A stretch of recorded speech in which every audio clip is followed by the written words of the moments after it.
are pushing the envelope full tilt in the open bodybuilding division, you would be lucky to make it past 45 years old. They looked immortal under the lights, but the body doesn't care about trophies, applause, or perfect symmetry. It breaks down, it shuts off, and when pushed too far, it dies, no matter how lean, how young, or how dedicated its owner was. Steroids will kill you. In the chase for glory, many ignored the warnings. Chest pain, blackouts, failing kidneys. Coaches told them to keep going. Judges rewarded the results. Fans called it discipline. But behind the muscle was a time bomb ticking faster with every cycle, every injection, every sleepless night before a show. These aren't cautionary tales. These are the shocking real stories of the bodybuilders the world lost too soon, and the dark machine that helped send them to the grave. Andreas Munzer, the man who died trying to be perfect. He desperately gasped for air on the floor of a hospital in Munich. Blood pooled inside his abdomen, and his liver began to fail. His heart swelled to a size doctors had never seen in someone so young. The medical team tried to stabilize him, but everything was shutting down. Andreas Munzer, once the most shredded man in bodybuilding, had reached the end, and it was terrifying. How exactly did he get to this devastating point in life? Andreas grew up in a small Austrian village as the son of dairy farmers, and his life was shaped by hard labor. But one afternoon, he wandered into a gym while waiting for a bus. That was the moment his life changed forever. He picked up a weight, and the obsession with bodybuilding began. By the time he reached his 20s, the gym was not just part of his life, it had consumed him. He trained under Albert Busek, a legend in German bodybuilding circles and a close friend of Arnold Schwarzenegger. Under Busek's guidance, Andreas turned himself into a human anatomy chart. His muscles were so defined that fans said you could see every fiber twitch when he moved. He was known for his discipline, for greeting everyone backstage with a smile, and for showing up to every show conditioned beyond reason. But those veins came with a cost, a big cost. Andreas was taking everything: testosterone, halotestin, growth hormone, insulin, thyroid medications, diuretics, and it was constant. He took 40 pills a day. Yes, it was that crazy. As a result of all this, his skin looked like plastic stretched over wire. It thrilled the crowd, but backstage, other bodybuilders were whispering about how long he could keep this up. Then came 1996. He competed in the Arnold Classic, placing 6th. Not bad, but not what he had hoped. He returned to Austria visibly unwell, and that was when everything took a horrifying turn. He began experiencing unbearable abdominal pain, so intense that he could barely stand upright. Despite the growing agony, he refused to slow down. He reportedly took Nubain, a potent opioid painkiller favored among bodybuilders, in an effort to dull the pain and continue training. But his body had already started breaking down. The drugs had taken a great toll on his body. On March 14th, just days after the competition, the pain became unmanageable. He collapsed and was rushed to the hospital in Munich. His condition deteriorated rapidly. Doctors discovered massive internal bleeding in his stomach and intestines. He was rushed into emergency surgery, where they removed parts of his gastrointestinal tract in an attempt to stop the hemorrhaging. But it was too late. On March 14, at 7 a.m., just hours after being admitted, Andreas Munzer was pronounced dead. And here is the part no one forgets. The autopsy revealed his liver had almost completely dissolved into a foamy, necrotic mass. His heart weighed 636 grams, nearly twice the size of a healthy heart. His kidneys were inflamed. His blood had also turned thick and sludgy as a result of extreme dehydration and chemical overload. His testicles were severely atrophied. Even more disturbing, doctors found undigested steroid tablets still sitting in his stomach. This was not just a death, it was a warning. Andreas Munzer did not quit. His body did. And when it did, it left the fitness world stunned, silenced, and scarred. Mike Matarazzo, the bodybuilder whose heart couldn't take it.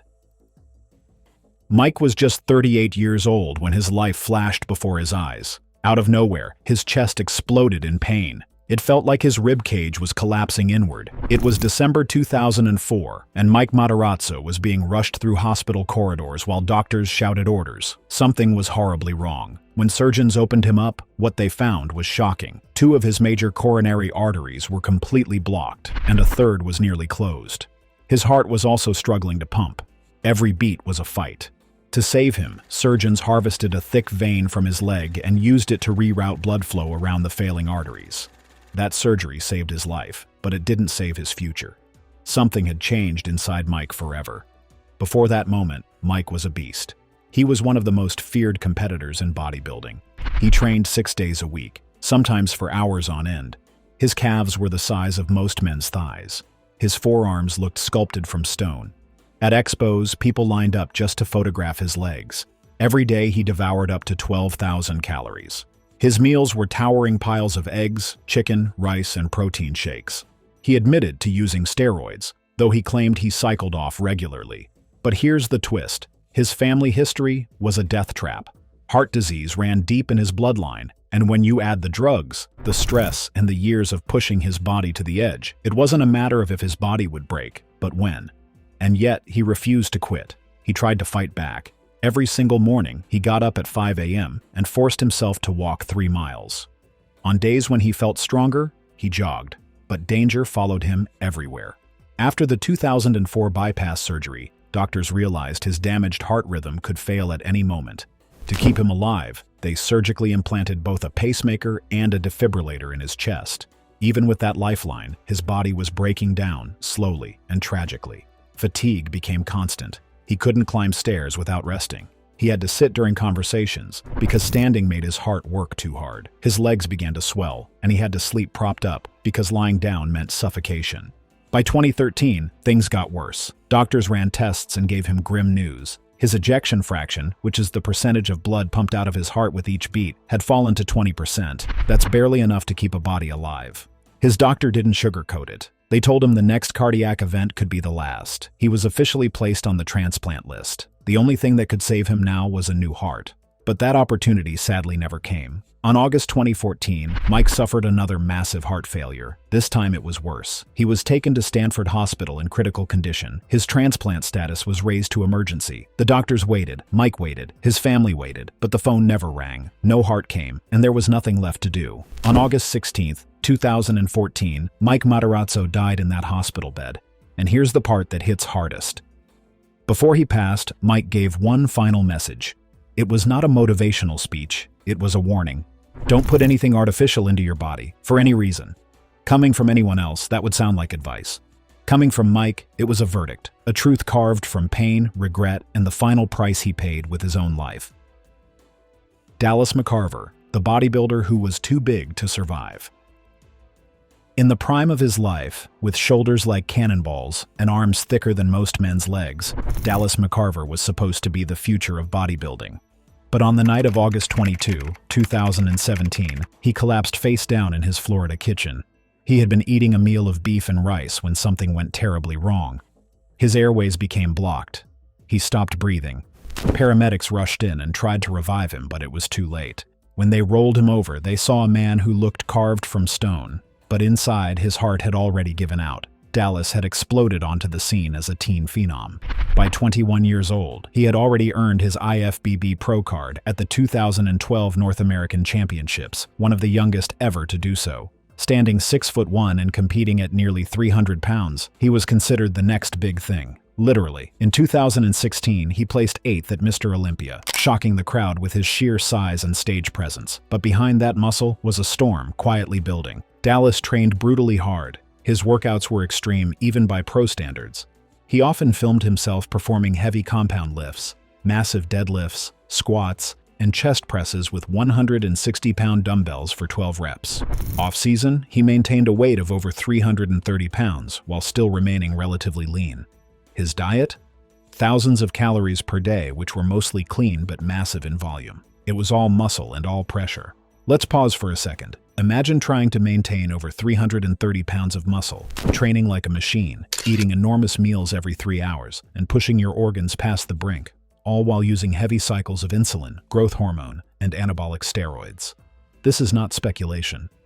Dallas had spoken openly about his use. Friends later confirmed the doses were extreme. Just months before his death, in March 2017, he collapsed on stage during a guest posing appearance in Australia. In front of the crowd, Dallas stumbled and fell hard, sweating profusely and unable to regain balance. He later blamed low blood sugar, but insiders were alarmed. His breathing was shallow, his body looked bloated. Something was seriously wrong, and it didn't take too long before something devastating happened. The night he died, he was alone. The meal he had prepared was still in the kitchen. His girlfriend, WWE star Dana Brooke, said he had seemed tired but upbeat. No one expected it to be the last time he would ever cook a meal. His autopsy confirmed the worst. His heart weighed 833 grams, nearly triple the size of a healthy male heart. The left ventricle had thickened to dangerous levels. His arteries showed signs of early disease. And again, he was only 26. The rising giant was gone. And in the end, it was not failure, injury, or defeat that took him down. It was the weight of everything he carried inside and out. Rich Piana, the bodybuilder who documented his own destruction. He always said he would live big or die big, and in the end, Rich Piana did both. On August 7, 2017, the massive 6 feet 1 inch, 300-pound bodybuilder collapsed suddenly in the bathroom of his Florida home. His girlfriend, fitness model Chanel Jansen, heard a loud crash and found him unconscious on the floor. He had fallen while getting a haircut. His breathing was shallow, his skin was pale. She immediately called 911 and began CPR. Paramedics arrived, found his heart had stopped, and barely managed to restart it. But Rich never regained consciousness. He slipped into a coma and never woke up. Let's rewind. Rich wasn't just a bodybuilder, he was a walking spectacle. He had tattoos from neck to toe and arms that looked cartoonishly large. He built a fitness empire through YouTube, merchandise, and his 5% nutrition brand. But behind the viral videos and swagger was a ticking time bomb. He admitted it openly. I've been on steroids for over 25 years, and I'll be on them for the rest of my life. He never hid the truth. In his videos, he showed viewers the syringes. He explained his cycles, which involved sometimes using insulin, growth hormone, trenbolone, and testosterone all at once. He even injected synthol into his arms to keep them permanently inflated. And he warned people not to follow his path. If you're going to do it, be smart, he said. But don't ever think it's safe. His heart? Let's talk about that. The autopsy revealed it weighed over 670 grams. That's almost twice the size of a healthy adult heart. It was thickened, struggling, and failing long before he collapsed. He also had fatty liver disease, early signs of kidney damage, and plaque in his arteries. In the days before his collapse, Rich had been complaining of nausea and shortness of breath. He told friends he was tired, dizzy, and sweating constantly. Some fans noticed he looked bloated in recent photos. But Rich kept pushing, still training, still posting, still trying to motivate the 5%. And then it happened. There was no warning, no heroic final set. Just a man falling in his own bathroom, and just like that, he was gone forever. But here's the part that hits hardest. Rich told everyone how this story might end. He even said it on camera, and when it did, nobody could say they were surprised. Luke Sando, the rising star who never made it to the finish line. On the morning of May 7, 2020, Luke Sando was found dead in his UK home. He was just 30 years old and was one of the fastest rising stars in professional bodybuilding. The news shook the entire fitness world. How could someone so strong, so full of life, just vanish? But how did he get to this point? Luke wasn't just another mass monster. He was one of the most promising pros to come out of the UK in decades. At 6 feet tall and weighing over 280 pounds on stage, he had size, symmetry, and presence. His breakthrough came at the 2017 Arnold Classic, and by 2019 he was placing third at the Arnold behind only two legends, William Banach and Cedric McMillan. But here's what most fans never saw. Luke trained like a machine, brutal heavy lifting, low rest, high volume. He did all these day in, day out. His off-season size ballooned to over 320 pounds. He followed extreme diets, strict macros, and stayed in a perpetual cycle of bulking, cutting, and prepping. His life was bodybuilding, every waking minute. He was also open about his struggles. In podcast interviews, Luke admitted to battling mental health issues, depression, anxiety, and pressure. The dark thoughts that crept in when the lights went out. He even said, "Sometimes I wonder if any of this is worth it."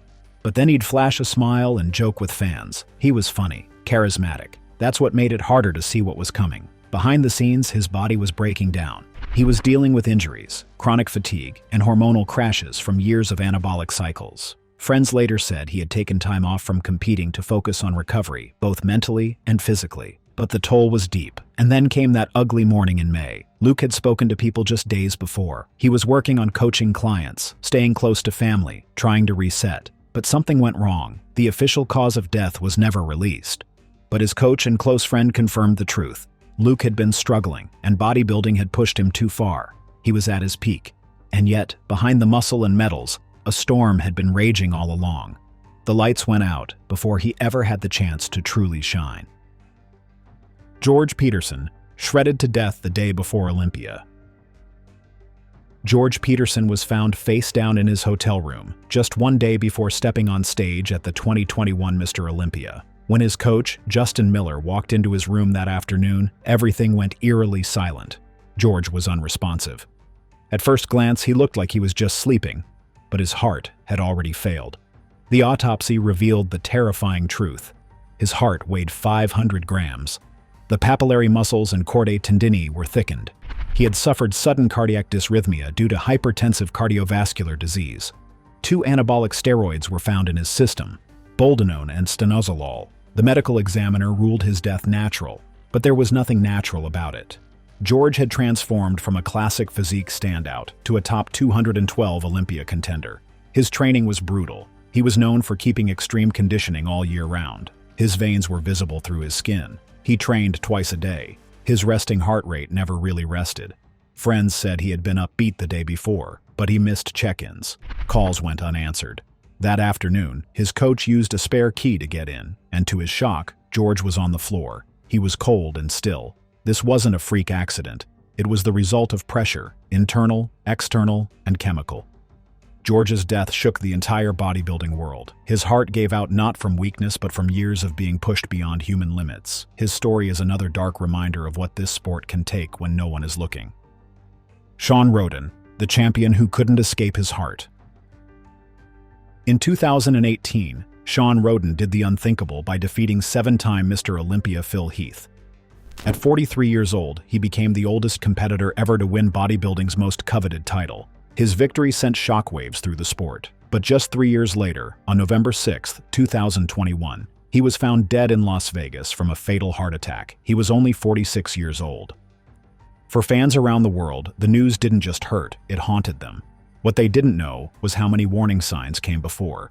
Rhoden had reportedly suffered 2 heart attacks in the years leading up to his death. One was believed to be silent, the other serious enough to require hospitalization. But those close to him say he avoided hospitals whenever possible. He had watched his father die in one, and the trauma left a permanent scar. His friend and training partner, Stanimal Delongeau, confirmed this. Shawn did not want to go back, even when he felt something was wrong. Meanwhile, he had already been under massive pressure. After his Olympia win, Rhoden was suspended from competition in 2019 following allegations that he had assaulted a female bodybuilder in October 2018 at a hotel in Utah. He denied all charges and maintained his innocence, but the IFBB Professional League swiftly banned him from competing pending resolution of the case. As the legal process dragged on, he never stepped on stage again. Despite the public scrutiny and personal strain, he continued to train and kept his hopes alive for a comeback that would never come. The weight of stress, the burden of expectation, and the unrelenting demands of his physique never let up. To make matters worse, he had battled alcohol addiction following his father's death in 2002. He overcame it, rebuilt himself, and rose to the top of the bodybuilding world. But behind the trophies and the perfect stage presence was a man with a damaged heart both physically and emotionally, and eventually, his exhausted body finally gave out. The cause of death was a sudden cardiac event. His death was not the result of an accident or a one-time mistake.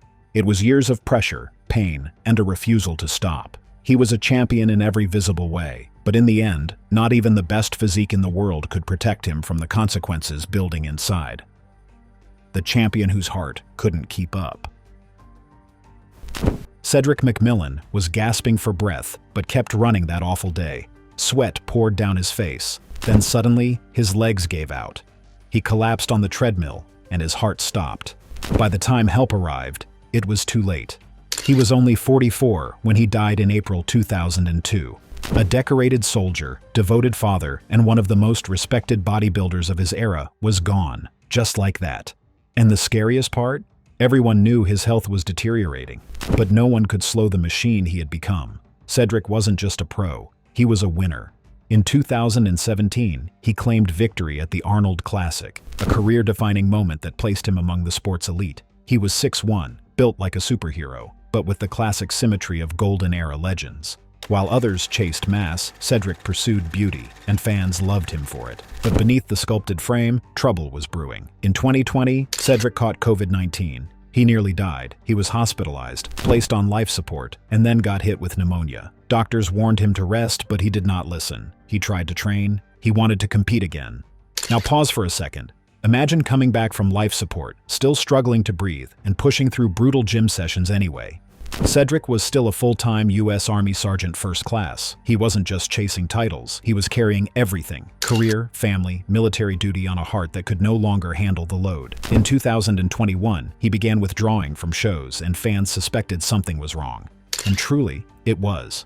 By 2022, his body could not keep up. He collapsed on his treadmill. When the news broke, the bodybuilding world was crushed.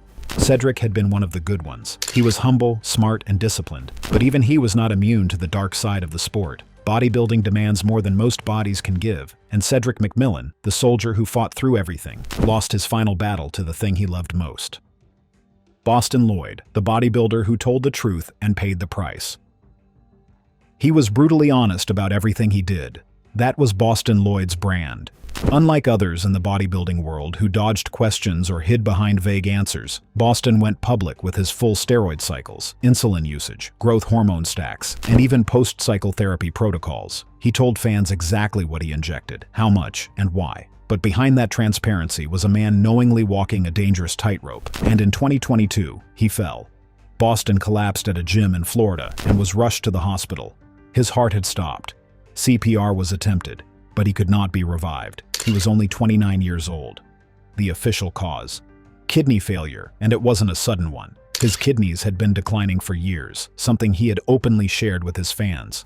In 2020, he was diagnosed with stage 5 kidney failure. His family confirmed that his use of performance-enhancing drugs had taken a serious toll. And here is the uncomfortable truth: he knew it. In one of his final interviews, Boston admitted he was likely shaving years off his life, but he felt the trade-off was worth it. The fame, the size, the shock factor, he lived for it. He continued to coach clients, push his body, and experiment with extreme compounds, even after his diagnosis. Let's be clear, this was not someone in denial. This was someone addicted to the edge, and in the end, it caught up with him. His body could no longer handle the strain, his kidneys were damaged beyond repair, and when the final moment came, there was no second chance. Boston Lloyd was many things: outspoken, controversial, fearless. But he was also a warning in human form. When the spotlight fades, the cost of chasing extremes does not. Ziz, the internet fitness god who died before 23. Ziz was ripped, famous, and worshipped online like a modern-day demigod. To millions of young fans, Aziz Ziz Shavershian was more than a bodybuilder, he was a movement. His shredded physique, wild energy, and over-the-top charisma turned him into a viral legend. But behind the memes, the aesthetics, and the nightclub poses, something deadly was brewing inside his chest. On August 5, 2011, Ziz collapsed in a sauna in Bangkok, Thailand. His heart stopped, and he was declared dead on the scene. The autopsy revealed the truth. Ziz had an undiagnosed congenital heart defect, specifically a condition called left ventricular hypertrophy. His heart was enlarged, his left ventricle wall abnormally thickened. For most people, this condition would stay hidden unless discovered by medical imaging. But in Ziz's case, his intense training, fast lifestyle, and possible use of anabolic substances pushed his heart to its breaking point. Let's talk about what made him famous.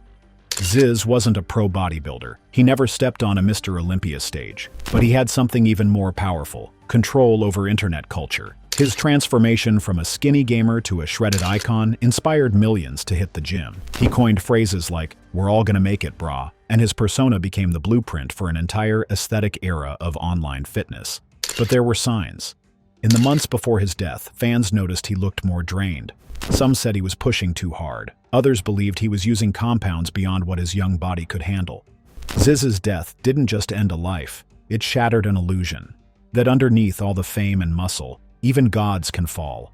He became both a symbol of inspiration and a haunting reminder that no physique is worth dying for. What do you think about these bodybuilders?